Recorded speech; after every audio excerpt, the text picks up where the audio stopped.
Ça me traumatise encore, on est en 2020, ça fait plus de 8 ans.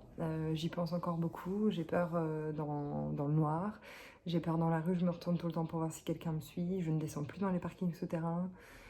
Pendant des années, je suis restée muette par rapport à ça, je n'osais plus répondre à quelqu'un qui me demandait l'heure dans la rue, je parlais plus à aucun homme, j'étais plus jamais seule avec aucun homme dans la rue. Je ne prends plus de transport en commun aujourd'hui, je supporte pas d'être enfermée dans une pièce avec quelqu'un que je connais pas.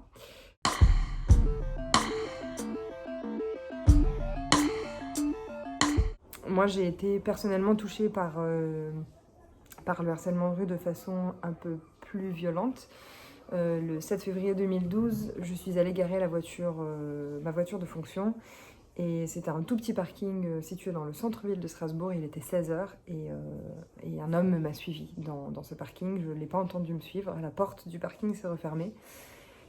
Et je ne rentrerai pas dans les détails, mais j'ai été victime d'une tentative de viol. Donc je m'étais beaucoup imaginé, hein, plus jeune, me dire bon, si ça m'arrive, je lui mets un coup de pied là où je pense, je ferai ci, je ferai ça. Et en fait, quand on arrive sur cette situation dans la vraie vie, on perd complètement pied. Déjà, moi, je me suis conditionnée à mourir.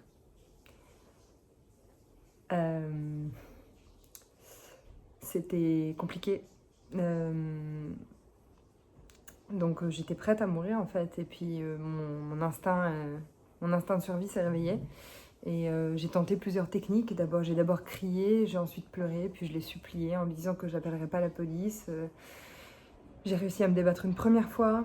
Il m'a rattrapée. J'ai pas réussi à ouvrir la porte du garage.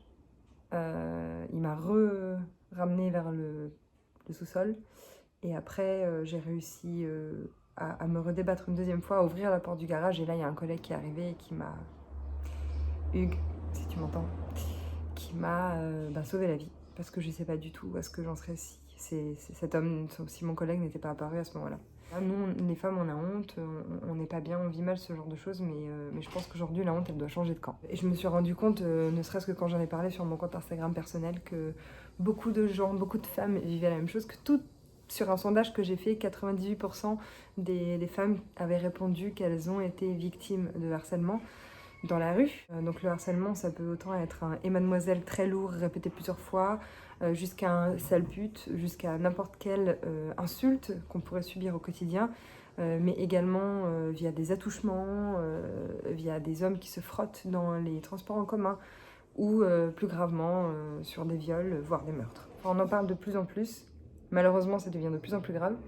Mais nos voix s'élèvent de plus en plus et j'espère que ça pourra changer les choses. Life. Life. Life. Life. Life. Life. Life. Life.